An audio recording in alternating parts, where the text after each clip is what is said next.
પ્રાયોજક છે cancer healer centre, a new beginning. Social media platform x છેલ્લા 6 કલાકમાં ત્રીજી વખત ડાઉન થયું. બપોરે અડધો કલાક, સાંજે 1 કલાક માટે ડાઉન રહ્યું. યુઝર્સને એક્સેસ કરવામાં હાલાકી, સાયબર એટેક થયો હોવાની આશંકા.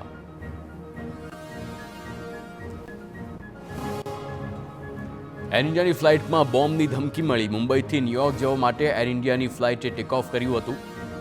વોશરૂમમાંથી ફ્લાઇટમાં બોમ્બ હોવાની ધમકી મળી આવી હતી. આ ફ્લાઇટમાં 320થી વધુ લોકો હતા. છત્તીસગઢના પૂર્વ સીએમ ભૂપેશ બઘેલના પુત્ર ચૈતન્ય બઘેલના ઘરે ઈડીના દરોડા. ચૈતન્ય બઘેલના ઘરે ભિલાઈમાં તેમના નિવાસ સ્થાને દરોડા પાડ્યા છે.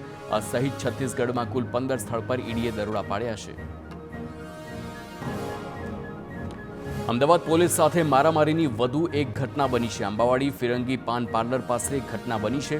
આરોપીએ પોલીસકર્મીને અપશબ્દો બોલી હુમલો કર્યો. પોલીસકર્મીને ગાડીથી ઉડાવી દેવાની ધમકી આપી હોવાનો આરોપ છે. પોલીસ વાહનમાં લઈ જતી વખતે ચપાચપી કર્યાનો આરોપ છે.